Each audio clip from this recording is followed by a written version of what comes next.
let's begin. Welcome all to today's Indic Seminars webinar. We have Nilesh G. Oak with us today. He needs really no introduction. He is well known for his research on Ramayana and the Mahabharata, and along the way, over a study of probably 3-4 decades, he has learned a lot about the Vedic wisdom and Indian civilization, and he strives very hard to create awareness and truly present the grand narrative of what the Indian civilization is all about. He builds it through scientific acumen and also logical reasoning. That's his forte. Today he's here with us in an auspicious month, actually, in the province of Ontario in Canada. Officially, it's declared as a Hindu Heritage Month. So we try to create seminars and awareness among the community in Ontario, where Toronto is. So welcome, Nilesh ji, and please take over on your talk on Hindu celebrations. Thank you. Okay. And Utsavs. Yeah. Namaskar everyone. And my belated Shubhecha greetings to all of you on Deepavali, and also greetings for this month as a Hindu month. I don't know what the title is, Prasadji. Heritage Month, Hindu Heritage Month. Hindu Heritage Month. So that's a very good thing. In fact, in America, we had, I forgot whether it was October. I think it was October was celebrated, or I don't know how widespread that is, as also a Hindu Heritage Month or Hindu appreciation. So today, what I'm going to briefly talk about is the celebration, Utsav, and what is its context for us now, and how it gets celebrated in different contexts, and what are the different purposes behind a celebration. Now, this is not a subject that anyone is unfamiliar with. I mean, as a human, it's human nature. It's not even unique to say Hinduism or Hindutva. It is human nature everywhere, right? So there are celebrations, there are these Utsav festival, whatever you want to call, everywhere. Now, what is its purpose? Now, the purpose may slightly change, but some of the things are definitely common. One thing is, as Kalidas said, that the human being is a Utsav Priya, as such. So that's something true universally, nothing unique about us. But we have specific festivals, and what I am going to do is take, say, 5 of them and just go through them and have some insights into when they are celebrated, why they are celebrated. And then usually anytime a Utsav comes or festival comes, the same questions in the minds of Hindus and of course non-Hindus pop up. Okay, so try to answer some of them. So please pay attention. I'm going to start sharing through this, and then at the end, we will have hopefully some time for questions, comments, any objections. And again, the idea behind the questions, comments, and objections, not even the comments. I wouldn't encourage you to make comments, because then it's not very effective, the format that we have. To make a best use of your time, best thing is to ask a question, make it very crisp. Okay, what you ask, like usually the good crisp question begins with when, why, what, where, how, etc. And if there is objection, also again be very crisp. Okay, that way we all learn. So let's begin with this Utsav, and in the context of Utsav, what are some of the facts? What is the science? What is the logic behind it? And what is some of the evidence behind many of our Hindu celebrations? So I will discuss specific 5 of them. In reality, there are slightly more, but 5 subjects, we might say. Makar Sankranta, also that aligns with the Pongal. In fact, that is the same winter solstice celebration. Both of them are. So Pongal in the south, Makar Sankranti in the south and rest of India. Then the second one, Gudi Padwa and so on, Ugadi and Baisakhi. Then the third one we will take together, Vijayadashmi and Deepavali. 4th, we will take Gita Jayanti. That's coming very soon, 14th of December this year. And then we will also take together Bhishma Ashtami and Bhishma Ekadashi. Okay, so Ashtami is the 8th day. And in this case, they both are Shukla Paksha.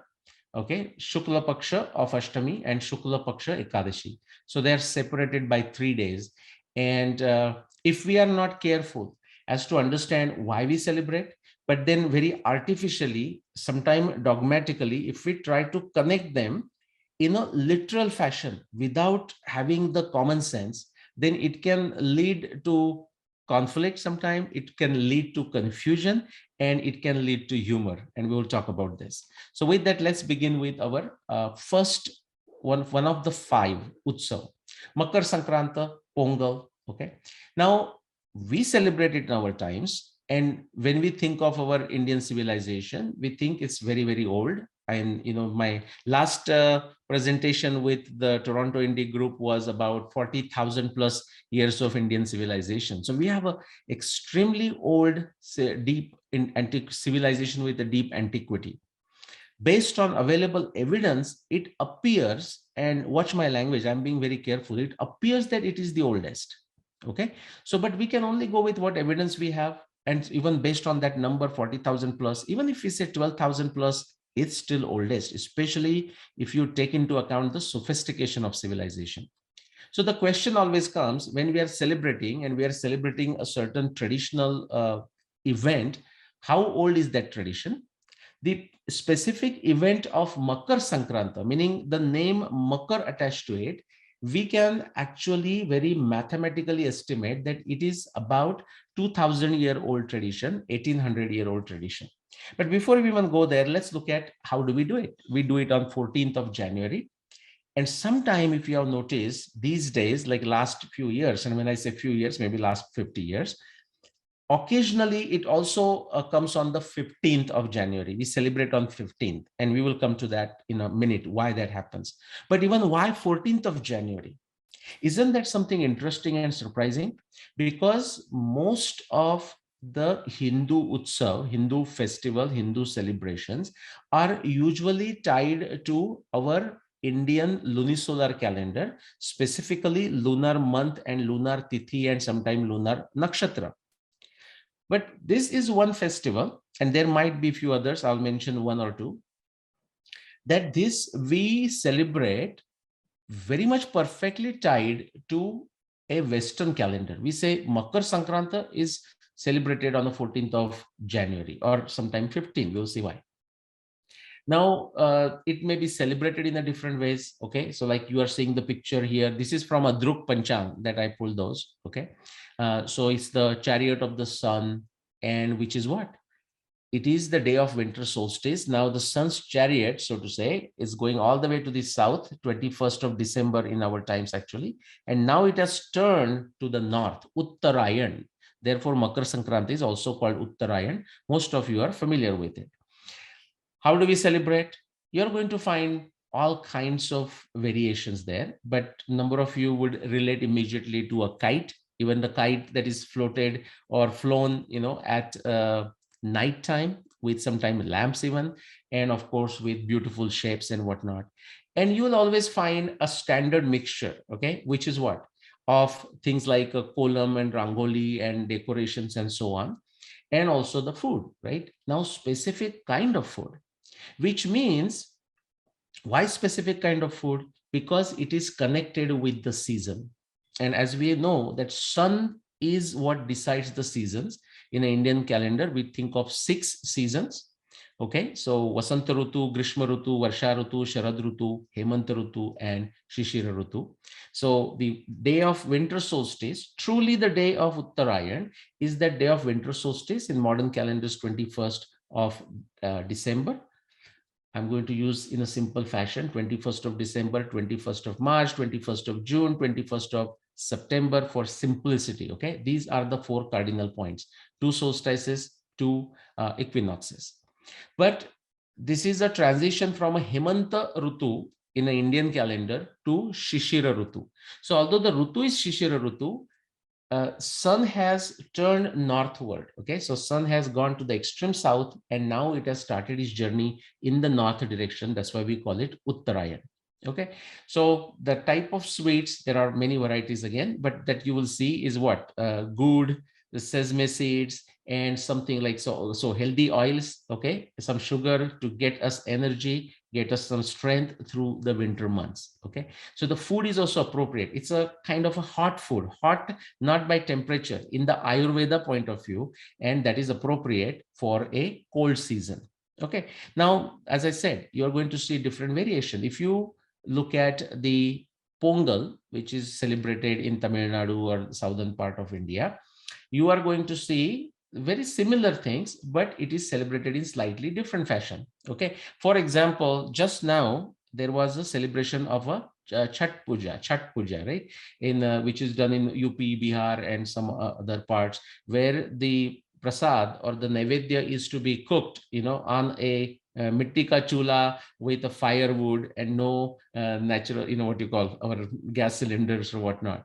And you'll see ladies cooking, using the firewood and mitti ka chula or stone chula. That's what something similar you are seeing at the time of Pongal. Okay.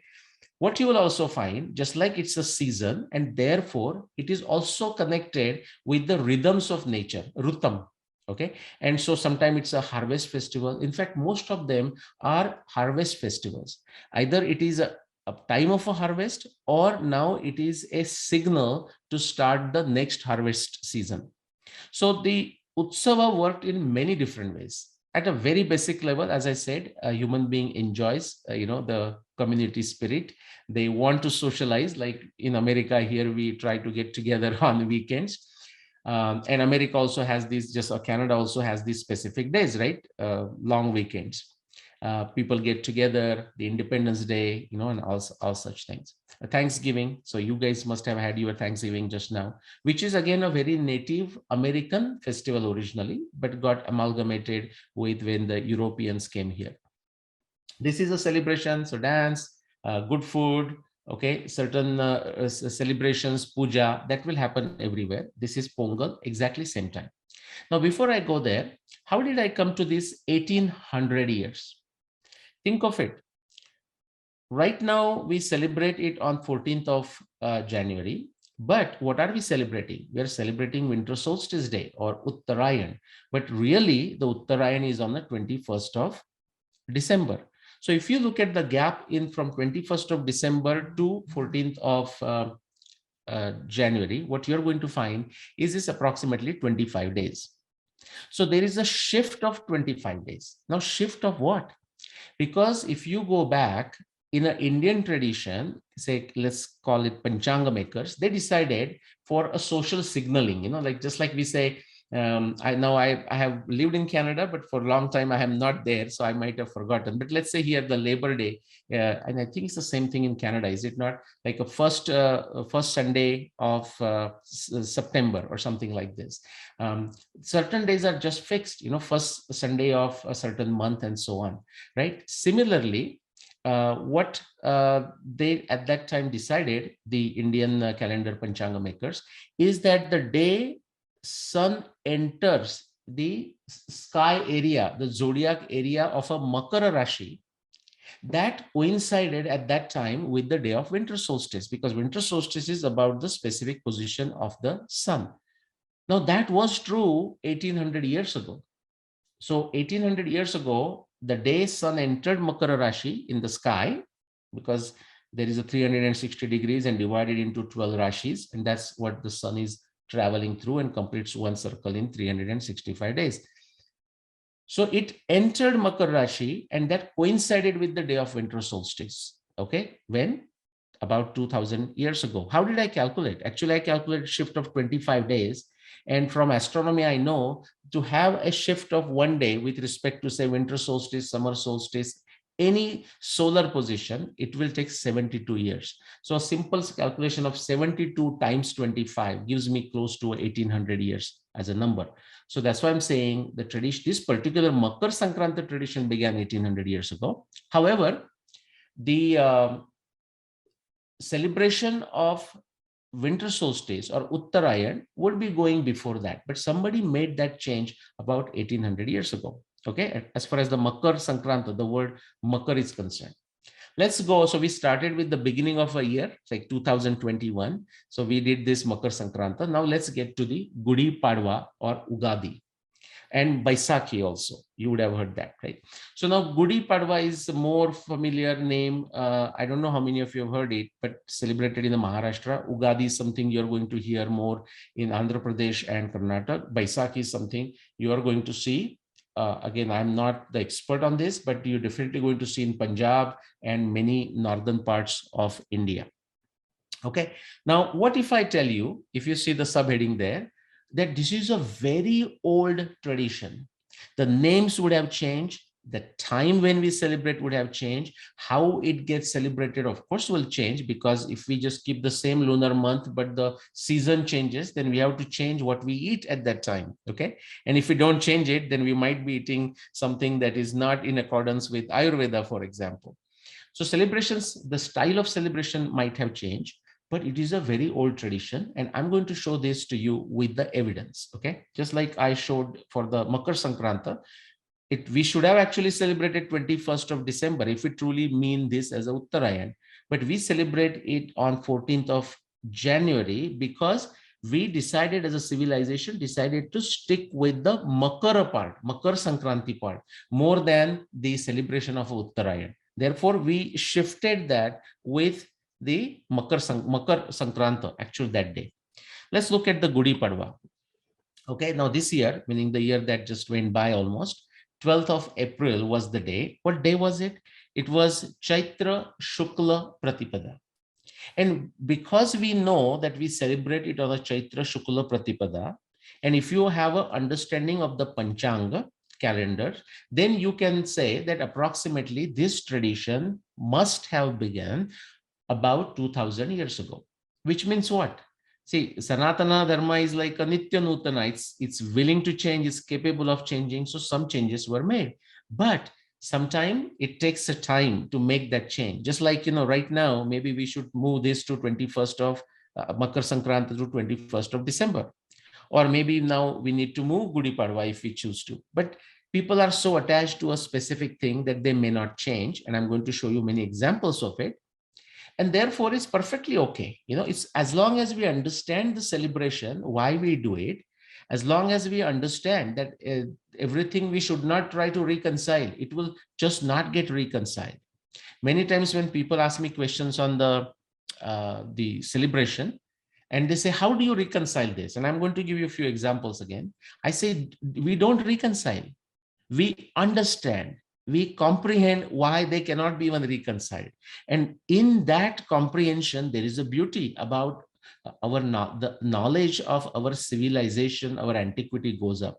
So let's look at the Gudi Padwa. It's done in Chaitra Shukla Pratipada. And I said, this tradition, celebration of a Gudi Padwa on Chaitra Shukla Pratipada would have approximately started 2000 years ago. Mostly in Maharashtra. So the Gudi word comes from here. If you see the picture here, it's a bamboo stick. At the top of it, you're going to put a copper kalash, and some people will put silver and other people will put a gold kalash. Then there is a certain vastra, a piece of cloth, auspicious color, etc. is tied to it, a garland, and then you would have different decorations and kumkum and so on, gandha, etc. on this kalash. And then this Gudi is raised.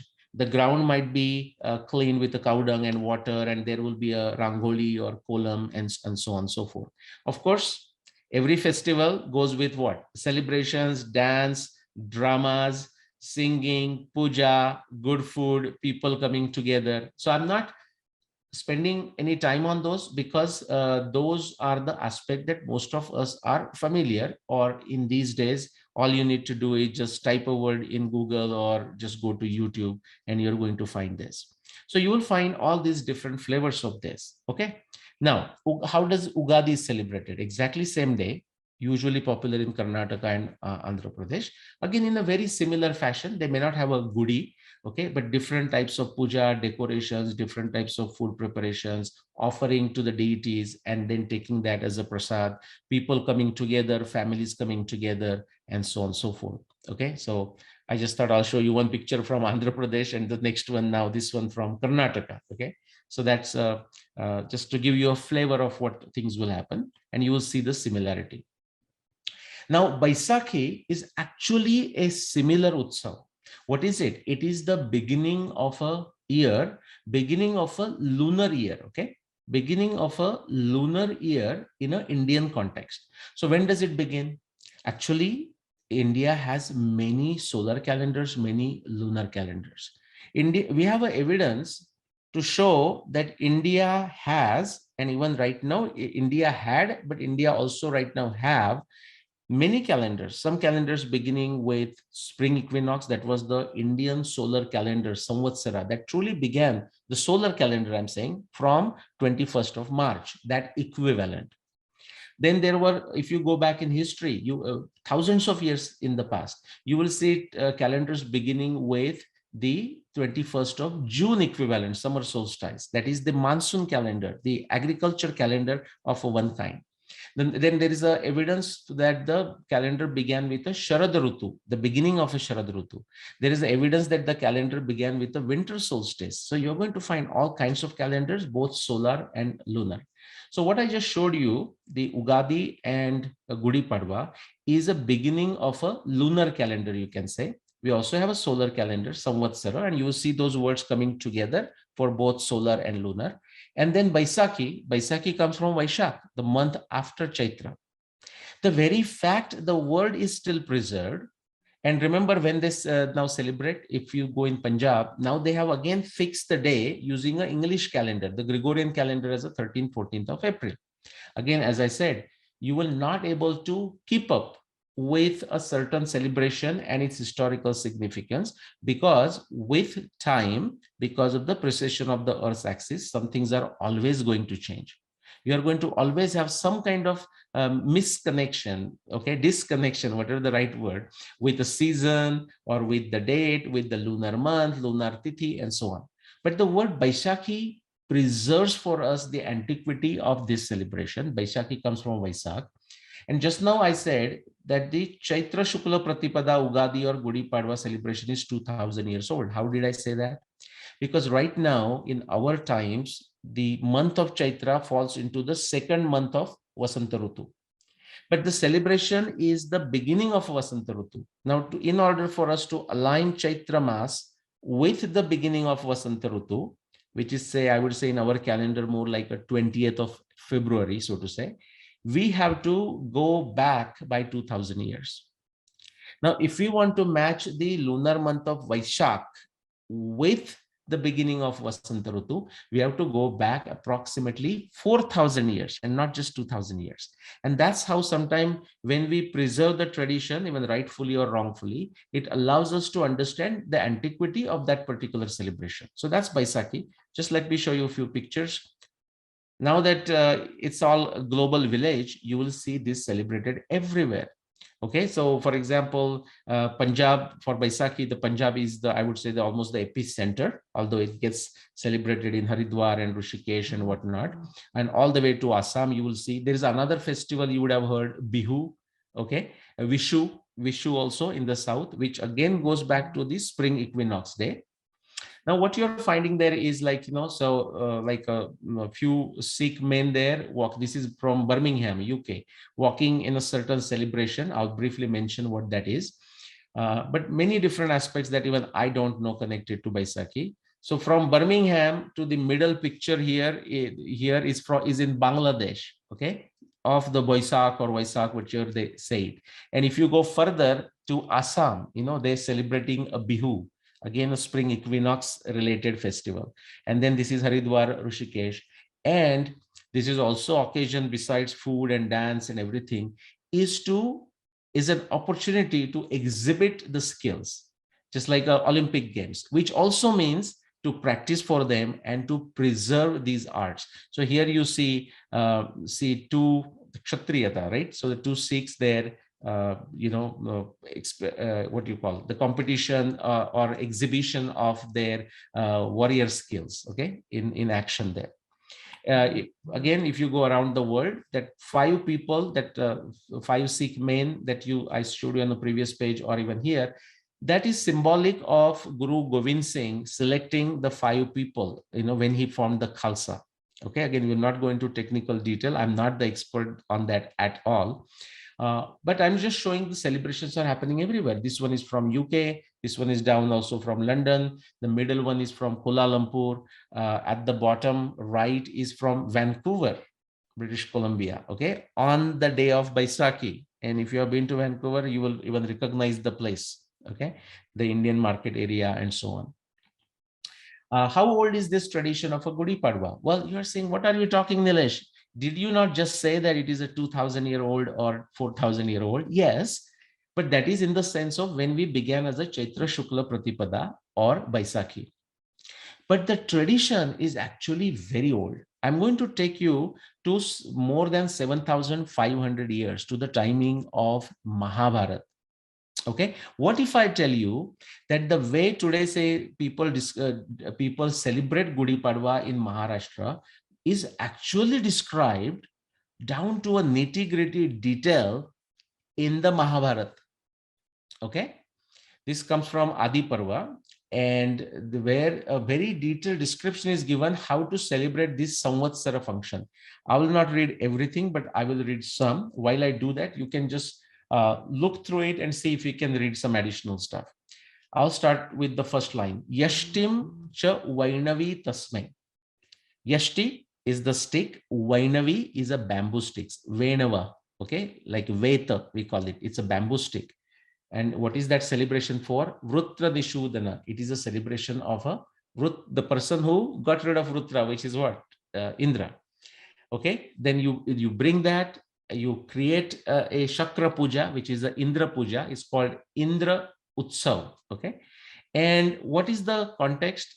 Pravesham Karayamasa Gate Samvatsare Tada. It is the celebration for the end of the year, end of the Indian year, Samvatsara, solar year, lunar year, both, because Indian is a lunisolar calendar. And therefore, naturally, it is also a celebration of a new year, both, right? Just think of 31st of December here, right? 31st of December is what exactly? We call it New Year. Well, it's the end of the previous year and beginning of a new year. Very similar to this. How it is done? Again, I will not read all of this, but you say Alankrutayam Pitakair Gandhar Malyascha Bhushane. That's how it's decorated this particular bamboo stick with a gudi. But also people would be wearing the dresses, whatnot. Utsav, it's a celebration. In Shakra, in the memory of a Shakra, you can say. And so it's called Shakrotsav. Okay, very similar description like the way Gudi Padwa is done today. And number of you would know that based on my work of a Mahabharata, internal Mahabharata evidence that I've shown that it occurred 5561 BCE, so more than 7,500 years ago. Now, let's ask the question. I gave you the hint, right? It says I'm going to take you more than 14,000 years. Well, could it be older than 7,500 years? The answer is yes. I'm going to take you to this instance from Ramayana. Again, most of you would be familiar. If not, I would encourage you to read Mahabharata, encourage you to read Valmiki Ramayana. This is the duel between two brothers, Sugriv and Wali. Okay, and then they fought twice actually. And the second time when they were fighting, because first time Ram could not decide who is Wali and who is Sugriv. So second time, if you see in the picture, Sugriv, who is standing, is wearing a Gajapushpa mala, so that now it can be distinguished. And now Ram sent the arrow and it hit Wali, and Wali fell down. In describing this, Valmiki, now I have shown the dating of Ramayana to be more than 14,000 years ago, or to be specific, the year of Ram Ravan Yuddha as a 12,209 BCE. Okay, more than 14,000 years ago. But in Valmiki describing the falling of a Wali in this Sugriva Wali duel, Sugriva Wali fight, he describes this. He says, Wali fell down the way Indra Dwaja falls down. Okay, he says, Tatastena Mahateja Vyot Taktis Tatistha Kapishwara, forgive me, Kapishwara is a Wali. Vegena Bhiyato Wali Nipapata Mahitale. He fell down on the ground. And how? Indradhwaja Ivo Duta Purnamasya Mahitale Ashwayuk Samaye Masi Gatashriko Vichetana. Pay attention. Okay, he fell like the Indradhwaj falls. And when does it fall? When the rope by which it is tied, when that rope is let loose at the end of the festival, the way the Indradhwaj, the Gudi, the word is not used, Gudi is not used here, falls down. That is the way he fell down. And Valmiki tells the timing when it was celebrated in Ramayana times 14,000 years ago. It was, he says, it was celebrated at the around the Purnima, the full moon, in the month of Ashwin. Now remember, we are celebrating the Gudi Padwa right now in the month of Chaitra, exactly 6 months separated from Ashwin. So now if you are keeping in touch with the same season, then you're slowly changing the month.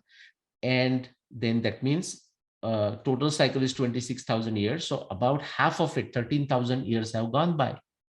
You see that? So in our things, actually, we have a indirect evidence of we making constant changes. Sanatano Nitya Nutana. After when the season changed and lunar month shifts, we have made changes. So in Ramayana times, it was celebrated at the time of a lunar month of Ashwin. We are celebrating at least the Gudi Padwa as the lunar month of Chaitra, 6 months separated, assuming we kept the season the same. We don't have to assume it. We know that in our times, the season of Chaitra Mas is Vasanta Rutu. We do know, based on the Valmiki Ramayana evidence in my work, for example, that at the time of Valmiki Ramayana, 14,000 years ago, the month of Ashwin also fell in the Vasanta Rutu. So as if for this celebration, the Vasanta Rutu is held together. And I skipped it. But even in the Mahabharata time, the month is not mentioned, but it does say the Brahmotsav. They call it Brahmotsav, and just like a Shakrotsav, and it was celebrated at the time of Vasanta Rutu, early Vasanta Rutu. Okay, all right. So now remember that metaphor that it falls down. Wali fell down the way Indradhwaj falls down when the rope is let loose. You can see that tradition even today in Nepal. Okay, so they, instead of just a bamboo stick, they will take a big tree, and you can see those descriptions also in many of our ancient narratives. So what this is the whole that Dwaja, Indra Dwaja, they call it Indra Jatra. Okay, so that has now fallen down, or rather it is not fallen down, it is oriented like this and held like that. Okay, so that people can go and touch it and do namaskar and so on. Now, what is interesting is, remember what I said, in the Mahabharata times, the Indra Dwaja festival was celebrated when it was celebrated in the lunar month of Ashwin. Guess what? In Nepal, to this day, they also celebrate this Indra Jatra, okay, with the flag, like a Indra Dwaj, very much in the lunar month of Ashwin and Bhadrapad. The Ashwin Bhadrapad happens because the northern part of India also uses something called Purnamanta calendar. I'll not go there, but that creates a shift of 15 days, how you name the month. Okay, and that's why you might hear Bhadrapad. But what is interesting then is that in the Nepal tradition, they decided to forgo the season, but stick with the lunar month. So even when the season of the lunar month of Ashwin changed through the 14,000 years, they continued to celebrate in the same lunar month, even though the season changed. Whereas the way Gudi Padwa is done, or now the Makar Sankranta, is that in this case, people decided to stick with that particular timing, even though season changed. So they let the season go and change the month. Sorry, keep the season same, change the month in case of Gudi Padwa. Here it is the other way. But this tells us that the tradition is, of course, 14,000 years old, that we know from Ramayana. But the fact that it is continuously celebrated for that long. So some things might have changed. Okay, so you can see that you know, the Dwaj, Indra Dwaj at an angle. Okay, these are the pictures from Nepal. Sometimes they would use a different types of stage, sometimes the whole tree, and so on and so forth. So I'm just showing you 4 pictures there with the Indra Dwaj. Now, if you have been to Kathmandu, right in that Kathmandu valley, there are different small kingdoms. Now, they don't feel like a kingdoms anymore, but if you know the Kathmandu proper, and then you go eastward, then there is a Patan, just 5-10 miles, kilometers. Then if you go further distance, there is a Bhaktapur. And these are the celebrations from that Kathmandu valley at different places. Okay. Let's quickly come to Vijayadashmi Deepavali and its connection with the Ram killing Ravan and Rama's return to Ayodhya, because that is in everybody's mind. Okay. So how do we celebrate Vijayadashmi? It is a Ashwin Shukla Dashmi. That is, we celebrate for many reasons. One of them is we assume that that is the day Rama killed Ravan. Okay. It is also used in the Mahabharata context. I will not go there just to keep on time. Okay. Which is to say, we take a certain utsav, and in our tradition, we assign many significance to that one particular day. Why do we do that? Maybe that's not required in, say, North America right now, because North America, if we consider the European culture of North America, it's relatively new. It's like a 300, 400 years old max. So not much has happened, in terms of antiquity. But when we are talking of 5,000 and 7,000 and 14,000 and 22,000 and 40,000, so many things are going to overlap. We cannot celebrate it every single instance on that day. We will not be working. And that's why many different significance are attached to a specific celebration, such as Vijayadashmi or Dashara or Dasra. Okay. So now here, one of the significance is what we say is, it is celebrated as a Rama killing Ravan. And then the Deepavali, it's also thought as a significance is Rama's arrival into Ayodhya. Now, if you take this literally, okay, without using the context of why we celebrate the way we celebrate, it looks like this. Vijayadashmi is 14th of October this year, and Deepavali was 4th of November, so about 20 days there. And every year, just like a frequently asked question, the questions, I will get this on a WhatsApp, and I'm sure guys, you would have received it, and enthusiastically you might have forwarded it to somebody else too. It will say Vijayadashmi, that is the day Ram killed Ravan, and then he got on some chariot and started coming on the ground towards Ayodhya. They show the distance in the Google Maps and say, hey, you know what, per day traveling this much, yes, it will take 20 days for him to come to Ayodhya. And so how scientific we are. I mean, if you're done it, see guys, as a raw innocence is perfectly fine, but it doesn't help in truly understanding our history in the right fashion. People will send that to me and ask me, is this correct? I say, no, it's dead wrong. Now what part is wrong? The celebration is perfectly fine. You can still celebrate on Vijayadashmi, Ram killing Ravan. You can still celebrate Deepavali, Rama's arrival in Ayodhya, but understanding well that our celebration or when we celebrate will not exactly match with the historical reality. So what is historical reality? For example, again, if you go to Valmiki Ramayana, and you can read my book or just read Valmiki Ramayana and see if you understand a little bit of astronomy, you can connect the dots. Ravan Vad happened a very, very specific day we can find out on a Chaitra Amavasya. So actually, Ravana Vada was not a Dashmi day, it was Amavasya. And I have shown that to be 6 December 12,208 BC. And Rama returning to Ayodhya, Valmiki Ramayana is so clear on this that it was Vaishak Shukla Shashti, and it was a Pushya Nakshatra. And we can exactly calculate that to be 13th of December 12,208 BCE. So it was Rama returning to Ayodhya was not a Amavasya day like the way we celebrate Deepavali. Now, is there any problem with it? No, there is no problem, as long as we do not in some dogmatic fashion invent some new explanation which is not matching with the Valmiki Ramayana and say after killing Ravana, Rama started on the ground. Rama did not start on the ground. At least that's not the Valmiki Ramayana description. Well, just after that, Ravana's final rites are done. Then there is a Rama Sita meeting. After that, Vibhishan offers Pushpak Viman. They leave from there, from Lanka, Ravana's Lanka, come to Kishkinda, okay, pick up the Vanara ladies like a Tara and whatnot, and then they head for the ashram of Bharadwaj. Vibhishan is telling Rama that in one day I can take you. The Pushpak will take you to Ayodhya. Okay, so that 7 days makes perfect sense. Now, don't just get stuck. Now, how about the Pushpak Viman? That is where I would encourage you to read my books, but not just my books. Read books on how the scientific methodology works, how we don't have to come to explanation for everything. Okay. But it's very important that we do not artificially invent some other explanation which creates more dogma, more foolishness. Okay. So please don't do that. At least don't be a party to transferring that kind of information on WhatsApp and whatnot. I mean, use your brain, guys. Okay, just instead of just clicking that button and say forward. Now, sometime for fun, nothing wrong with it, and I'm not very serious about this, but I'm saying it just becomes a burden on the few people who work on it, just answering those same boring, tiring, useless questions every year, like a frequently asked questions. Okay, two more. First day of war versus Gita Jayanti. Now, this should raise your eyebrows there. I'm not seeing them right now, of course, but now, isn't it true that the Gita was told by Krishna to Arjun on the first day of the war?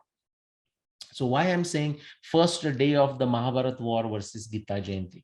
Now, this year we are going to celebrate Gita Jayanti on the 14th December. Now, why 14th December? It's not a fixed day in a Gregorian calendar. It is the day of Margashirsha Shukla Ekadashi. Okay, you would have heard that word. It's called, I don't know what the different name, but Gita Ekadashi, Bodhini Ekadashi, there may be many names for it, Gita Jayanti, but it is a Margashirsha Shukla Ekadashi. Now, what is the difference here? The difference is this. So I just pulled this year's calendar. I don't know if everyone can read it, but I have shown based on the Mahabharata evidence, 300 plus evidence, different pieces of evidence internal to Mahabharata text, that the Mahabharata war began on the last day of a lunar month of Kartik Amavasya. So 15 days, approximately 15 days after Kartik full moon. Okay. So that day in our calendar this year falls on the 3rd of December. Now, if that is the first day, the Kartik Amavasya is the first day of the Mahabharata war, then that is the day Krishna told Bhagavad Gita to Arjun. So why are we celebrating 14th December and as a Gita Jayanti? And, we meaning everyone does the same way. This is very interesting.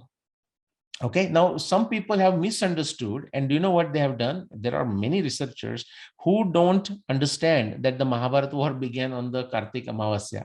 And so because of the way we traditionally celebrate Gita Jayanti, they take the Margashirsha Shukla Ekadashi as the first day of the Mahabharata war.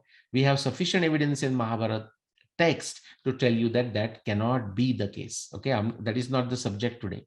So Mahabharata war began on Kartika Amavasya, but still we have to find the answer, and sometimes we may not have answer.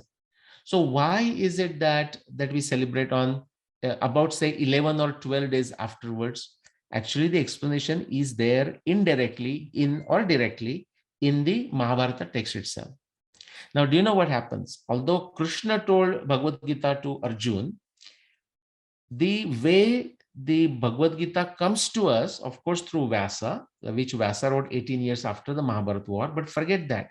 But even it just comes to us, which is through what?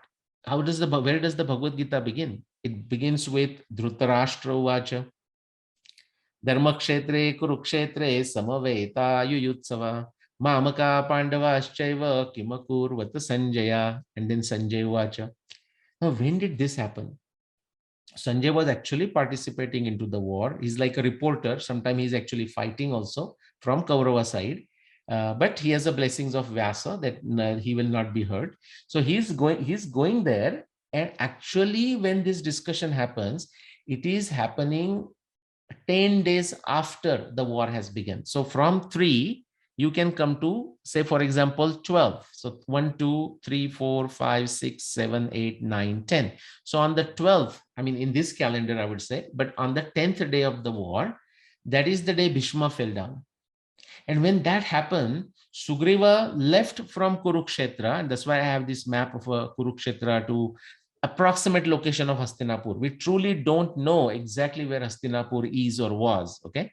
But we can show one place called Hastinapur and all that.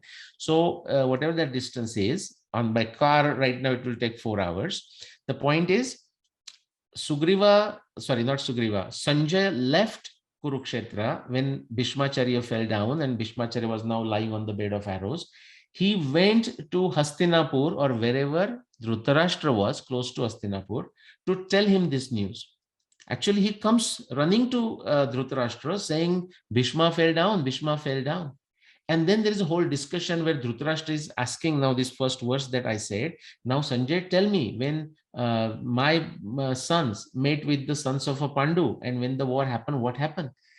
At that time, Sanjay starts telling the story, including the first 10 days of the war. And in that, he tells the Bhagavad Gita, which is what Krishna told to Arjun. So by the time Sanjay told Dhritarashtra of this Dharmakshetra, Kurukshetra, Samaveta, Yudsava, and whatever follows after that, it was actually the day of Margashirsha Shukla Ekadashi. So like 14.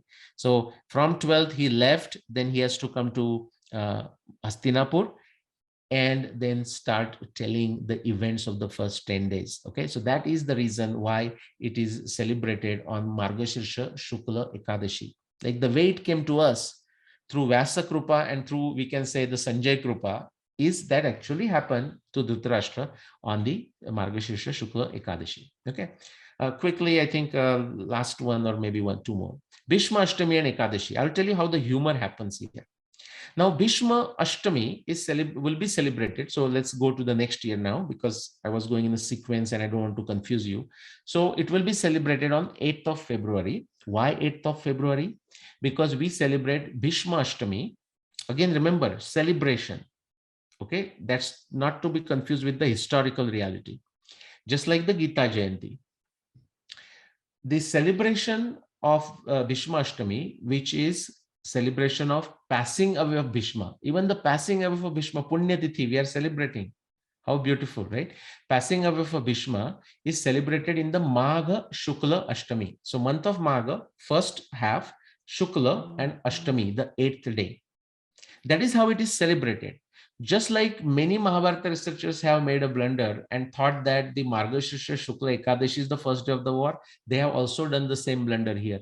Just by simply taking the traditional celebration, okay, they think that actually it is a Magha Shukla Ashtami. No, it is not. Just like 14th of January as a Makar Sankranti. Guess what? It is a Makar Sankranta. 14th of January is Makar Sankranta, but it is truly not the Uttarayan, because to see the true Uttarayan, we have to go to 21st of December in our times, right? So I just understand the difference. I'm not saying you have to reconcile it and from tomorrow you have to start celebrating on 21st of December. That is your choice. My point is you must comprehend what the reality is. So this is not correct. Now, if you blindly, dogmatically take this as a historical reality, celebration is one thing. But if you take it as a historical reality, I'll tell you the humor that takes place. Just like we celebrate this Bhishma Ashtami as a passing away of Bhishma on Magha Shukla Ashtami. So think of its simplicity as a same lunar month of Magha, same Paksha, the Shukla Paksha. Okay, so those are fixed. And passing away of Bhishma, we celebrate on the 8th day, the Ashtami Tithi. Guess what? 3 days after, which is Magha Shukla Ekadashi, 3 days after passing away of Bhishma, in our times, we celebrate Bhishma Ekadashi. Now, it is celebrated in various parts of India, but specifically more in the Andhra Pradesh. Okay, but people know this Bhishma Ekadashi, Panchanga makers know it around India. And what do we celebrate it for? That is the day we celebrate when Bhishma told Vishnu Sahasranam, recited Vishnu Sahasranam to Pandavas, to Yudhishthira. So Bhishma passed away, if we take it dogmatically, literally, okay, Bhishma passing away on Ashtami, same month, same Paksha. And then Bhishma telling to Yudhishthira, Vishnu Sahasranam, reciting Vishnu Sahasranam 3 days after. We would have to pull the theory of Abrahamic religion like resurrection and whatnot. There is no need for it here. Okay, this happens because of the confusion of celebration with the historical reality. Bhishma did not pass away on the Bhishma on the Magha Shukla Ashtami. But if you take it literally, what's going to happen? Bhishma already gone, but 3 days after, now he's reciting Vishnu Sahasranam to Yudhishthira. How is that possible? Not only that, if you read Mahabharata, there is more. After Bhishma recited Vishnu Sahasranam, that day, now Vyasadeva tells that now Yudhishthira is satisfied. Now Bhishma tell Yudhishthira to go back to Hastinapur. So Bhishma asked Yudhishthira to go back to Hastinapur on that day of Vishnu Sahasranam chanting. Then Mahabharata tells us Yudhishthira went back to Hastinapur, stayed there for 50 nights, 50 nights, until the day of winter solstice of that time. Do not confuse with 14th of January or 21st of December. And when the sun turned north, that was actually, that time was a 30 January 5560. That is the day of winter solstice. And the next day, 31st of January 5560, Yudhishthira came back after staying in Hastinapur for 50 nights, came back to Bhishma, and Bhishma passed away. And it wasn't a day of Magha Shukla Ashtami. So we should celebrate this. That's a great thing to celebrate the day of recitation of Vishnu Sahasranam. It's a great day to celebrate Bhishma Punyatithi on, if you Magha Shukla Ashtami, if that's what you want to do, but not to confuse that with the historical reality, because that is not the historical reality. Okay, I think that was my last one. If you want to know more, not so much the celebration part, but the historical reality part, you can read my books. This is how they look if you are in India from Subbu publication. If you're outside India, then of course, Amazon, just type my name, Nilesh Oak, and you're going to find these same 3 books.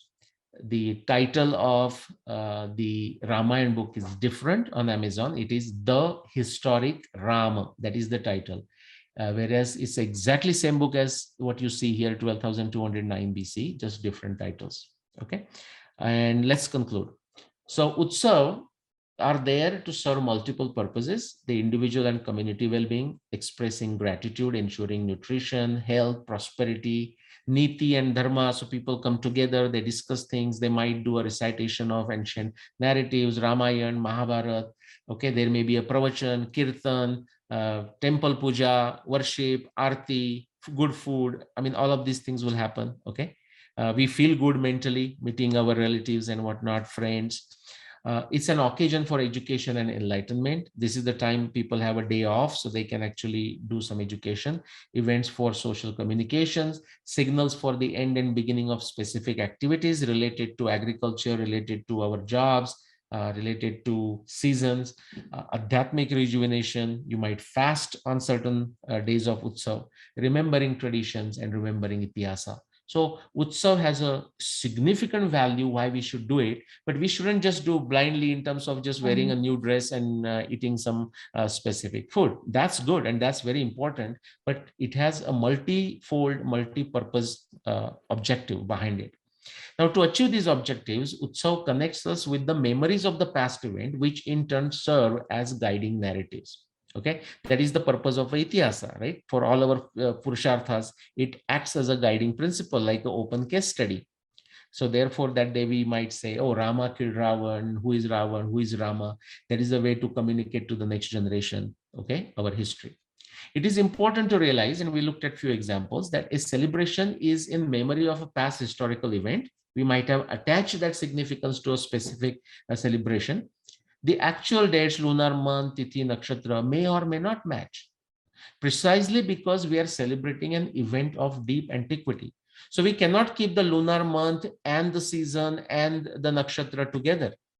We have to give up something. Either we have to give up a season to keep the lunar month, or we have to give up a lunar month to keep the season. And with that, certain things will change. Sometimes we have to compromise on the tithi. It's not even a compromise. It's just a common agreement for a certain tithi, like a Magha Shukla Ashtami, although it has no connection with historical reality. So with that, I'm going to stop. And if we have any time and if there are any question, comments, I would be very happy to respond to those.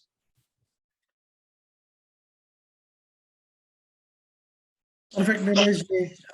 Quite a good combination of knowledge, Panchang, astronomy, history, antiquity, and so on. Quite a bit of information you presented today. Appreciate it. So we'll go into the question answer session. We have some raised hands. I'll ask Pradeep Roy to please go ahead and ask a question. Sure. Thank you. Namaste, Nilesh ji. This is Pradeep. I've been a great fan of yours. I've been following your work for many, many years. Thank you so much for this wonderful presentation. I have two questions. We'll keep it very simple. You choose which ones you want to answer, right? Okay. First one is, and I've always been curious about this since childhood. So I'm from Calcutta. So Vishwakarma Puja, you know how Vishwakarma Puja I've seen always happens on the same day according to the Gregorian calendar, which is like 17th of September. And I've always wondered how come it always lines up according to Gregorian calendar. So if you know anything about that, that's one. The second is like the main takeaway from your presentation is that how the historical actual happenings may not coincide with the day when we celebrate now. But let's say in case of Guru Purnima, or let's say some of the other celebrations where I think the underlying reason is how the energies swell or how it becomes conducive for sadhana. Correct. If you want to like point out anything, the difference between these ballpark ones or versus those. Okay, so I can quickly respond to both questions. Both questions are very good. The first question say Vishwakarma Puja and how it is tied to a Gregorian calendar date, and so it always comes on the same date on a Gregorian calendar.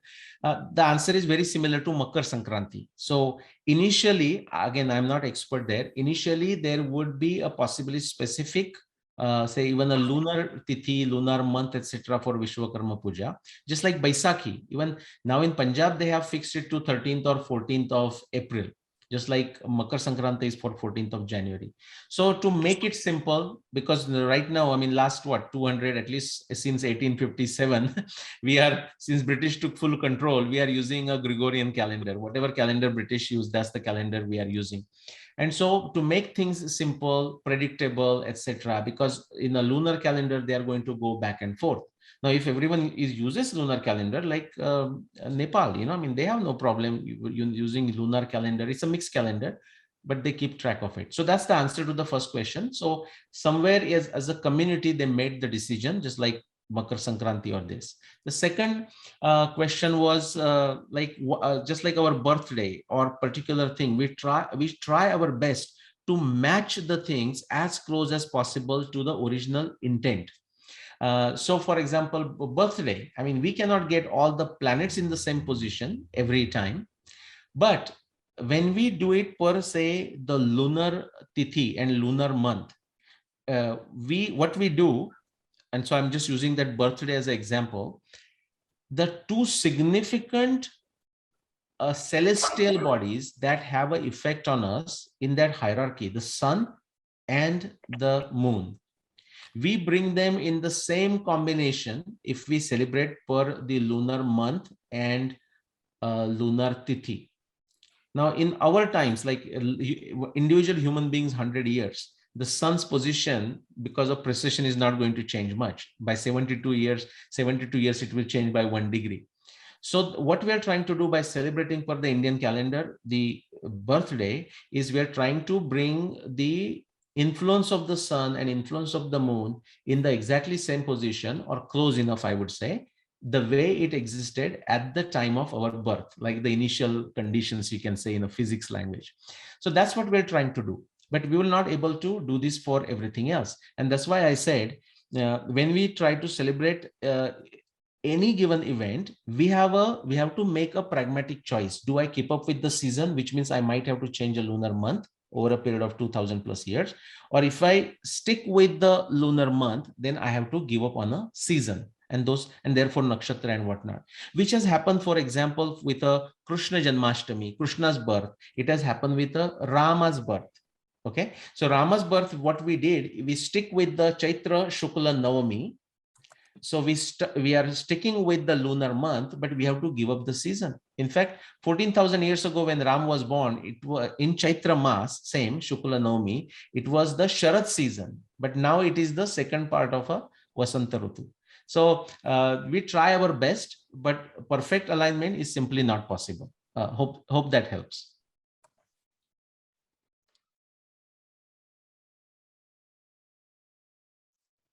We can go to the next one. Krishnaji, please go ahead. Identify yourself and ask a question, please. Thank you. Thank you very much. My name is Krishna. Nileshji, thank you so much for your fantastic presentation, as usual. See, I have a lot of questions. So, I mean, to be fair to everybody, is it possible that number one, can we have an email address of yours where, there are these multitude of questions which I could have. We could ask you. Yeah. So yeah, now I will give you the address. So it has a humor and a knowledge combined in it, just like our Utsav. Okay, so Dr. No, DRNO. If you know the first James Bond movie, Dr. No character, the evil guy, Yes. DRNO Yes. dot Yes. 5561 BCE. So the first humor dot Mahabharata date 5561 BCE at gmail.com. Now, when you send the questions, please keep in mind, if it's a short, quick question, I will respond. If not, I just keep a bank of those questions. And when I create some YouTube videos, I try to respond them. So I'm not answering the same questions multiple times through emails. So definitely follow my YouTube channel, many other YouTube channels like Toronto Indie Group, Sangam, and everything. And that's where this question gets answered. Thank you. Thank you. One small quick question. These Indra Jatra, which is in Nepal, and you already have spoken on it, where they have not shifted the calendar and then it goes almost on it doesn't go with the season, it goes with the month. Whereas even in India, if you see, in Diwali and Ugadi, we change the calendar based on our Indian calendar, whereas Makar Sankranti is stuck on the 14th of December. January. Correct. So why that disparity, and you might have a point on that. Yeah, no, what we know for sure is that there is a disparity, and there is a disparity of all kinds, which is to say, and I address that, which is to say, we have multiple factors and we have to decide. So see, I'm a Six Sigma consultant, Lean, so optimization, operations. And so I use this, what I'm going to say next thing, I use it all the time in a very sincere fashion, but also humorous fashion.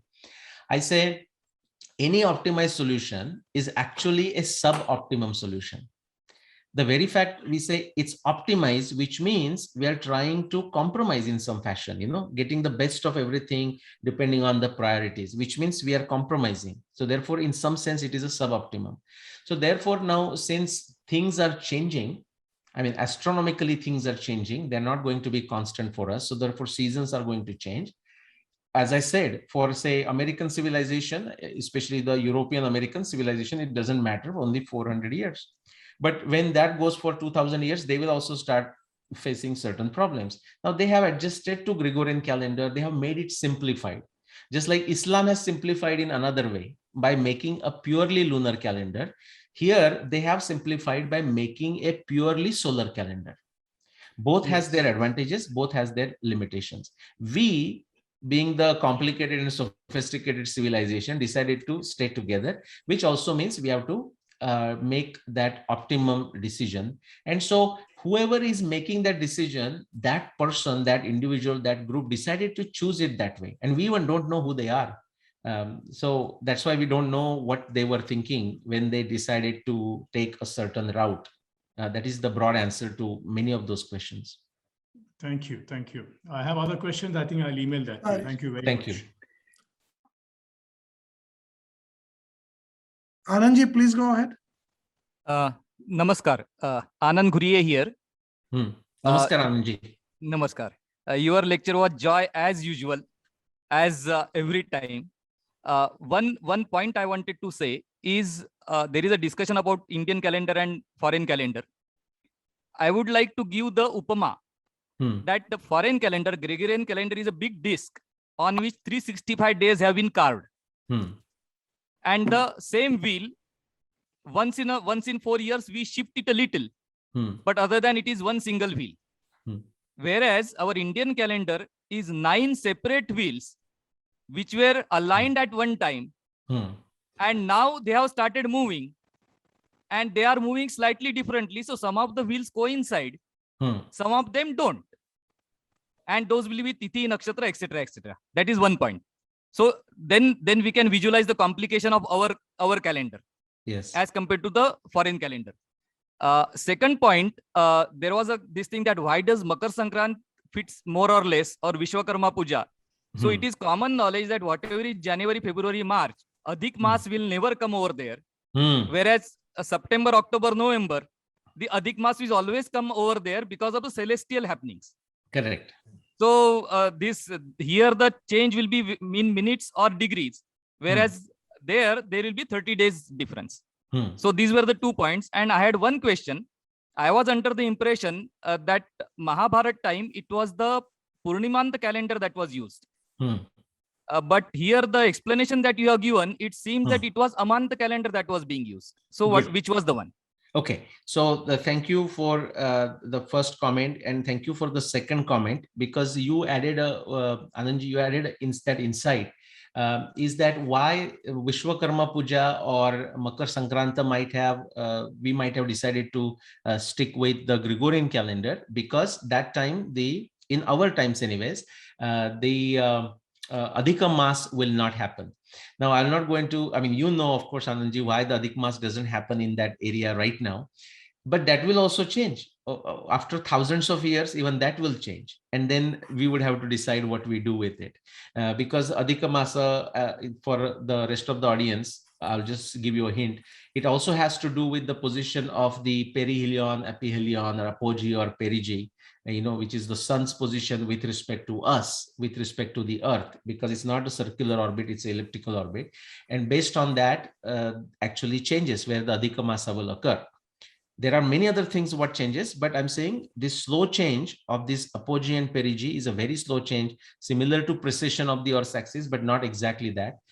So eventually, Anandji, you would agree that 1,000 years from now, even that will become an issue. Like when we do Vishwakarma Puja, and do we fix it to a Gregorian calendar? Quickly, the last one. What you find, Anandji, is that the evidence for Purnamanta calendar or evidence for a Amanta calendar both exist in Mahabharata. You get both of them. And now why they might have happened, possibly could be interpolations, possibly just like even in today's time, we have a Purnamanta calendar going somewhere like southern part of India and the national calendar. And we also have a, Amanta calendar for the southern part and national, and Purnamanta calendar going in the northern parts of India. Not unusual. I'm not saying that is the explanation. Not unusual to assume, or it's a possibility or plausibility that was also happening there. So sometime the Purnamanta references came, sometime the Amanta references came. But what you will find is, at least based on my Mahabharata research, that predominantly, even in the Mahabharata text, it is the Amanta calendar and not Purnamanta calendar. Having said that, yes, there are certain references which can be very well interpreted more appropriately by assuming a Purnamanta calendar. So hope that is the answer.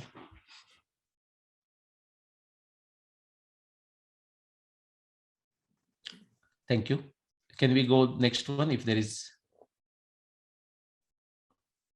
Srinivas Rao, please go ahead. Thank you. Namaste, Nilesh ji. This is Dr. Srinivas Rao Vepachedu. We communicated a couple of times by email and others, but I never talked to you directly. I was hoping to show my face, but it was You can still do it. Okay. Go ahead. But in any case, I have a question which may fall a little bit out of your calendar discussion here, but the question I have is, you have already given a couple of talks with Professor Rupa Bhati, and she has challenged the entire Indologist groups by saying Brihadratha was around 34,500 BCE based on Rigveda and Upanishads. And does this comply with your Ramayana and Mahabharata timelines? Okay, great question.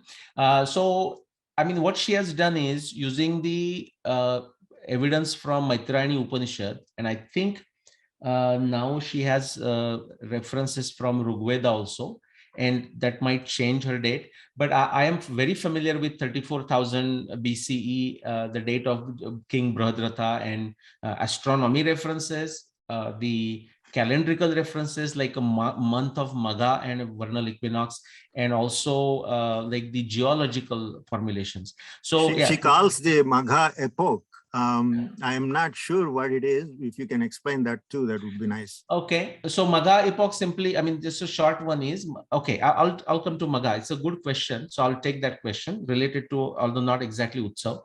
But yes, so just simple answer is I'm in complete agreement with her about that 34,000 BC. Okay. That's great. Now, yeah, and so it's not like she has, I mean, you use the right word, she's not challenged. See, the problem is it is the laziness and unfortunate, it's the laziness and lethargy of many of our pro-India researchers who are unfortunately, so they are pro-India, but unfortunately stuck into extremely dogmatic sort of a humanities type of methods, inductive type of methods, not evidence-based, but it's like he said this and she said this, I agree with this, but I don't agree with this. That is the kind of thing many of our pro-India researchers are stuck, unfortunately. They are mostly stuck on Kali Yuga at 3000 BC. 3000 BC, maybe 5000 BC for Rigveda, maybe 7000 BC. And after that, like, you know, they start shaking, you know, so that is the problem. Even How can when it the be evidence such is a telling- long, I mean, just like the Westerners? Yes, yeah, that's right. And they feel so good that while the Westerner guy is saying 1500 BC for the Aryan invasion and that nonsense, they feel happy that they broke through Aryan invasion 1500 BC and now they are happily sitting 3000 BC, 5000 BC. The method is exactly the same. It's the same dogmatic methods that the Western Indologists use. But let me quickly come to the Magha. Very simple answer actually. But just to give you a flavor of it, because she has gone through 2 cycles. So I don't want you to get stuck in the middle cycle of precession of the Earth's axis. But I want to use a celebration to explain that point. Right now, somebody answer, and you might have to unmute. When do we celebrate Vasanta Panchami? Called Basanta Panchami, Vasanta Panchami, you know? Yeah. The person who asked Vishwakarma question can answer that question, I'm sure, because in Bengal it is done that way. It is done in the month of Magha. Okay. Now, right now also, the Chaitra, the Vasanta Rutu does not begin in Magha. It begins in the Falgun. And if you go backwards, then it's going to begin in Chaitra, like 2000 years. Then 4000 years, it will going to begin in Vaisakh. So where does this celebration, the beginning of a Vasanta Rutu begins in Magha? Rupa Bhattaji's thesis is, and I'm in complete agreement, that it is not from this cycle. It cannot be, period. If we are going to be consistent in how we interpret things. That means that particular Vasanta Panchami as being celebrated in the Magha, if we take it literally, that's what I'm saying, then we have to go through a 26,000 year cycle. Okay, so just keep that aside. Now imagine we're going through multiple cycles, like another cycles approximately, and that actually that 34,000 BC, the significance is that 34,500 or so is when now it's not the lunar month of Magha we are talking, but is when, so it's a 1.5 cycles approximately, is when the vernal equinox, which is say the spring equinox, equivalent of 21st March, coincided with the Magha Nakshatra. That is the significance of that Magha epoch that Rupa Bhattaji is referring to. Thank you.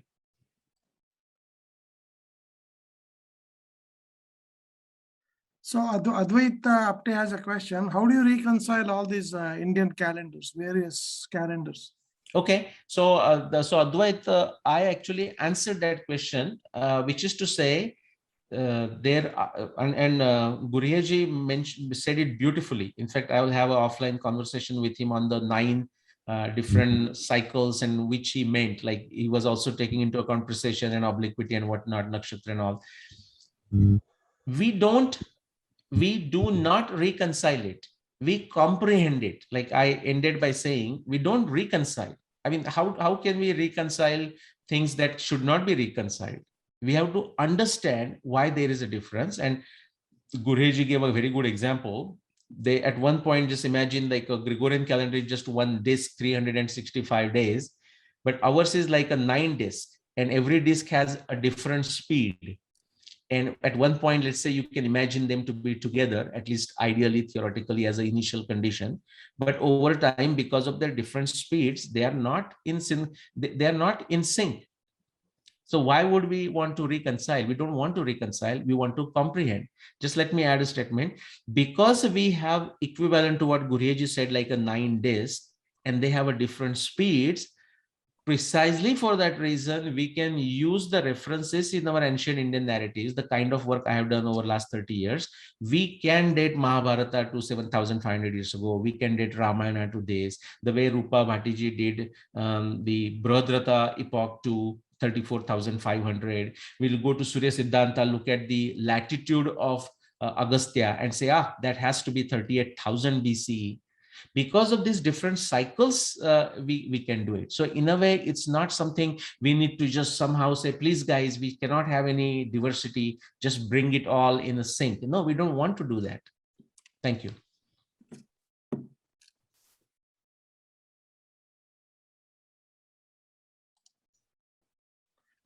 Atul Gandhiji, can you please ask a question? Good evening. Yes, I can hear you. I was fortunate enough to attend to your lecture, which has happened at Matunga Wellington Institute sometimes back. I have one question not relating to our these things, but I just wanted to know whether the Indian civilization is oldest or the European, or that is Egyptian, or these things.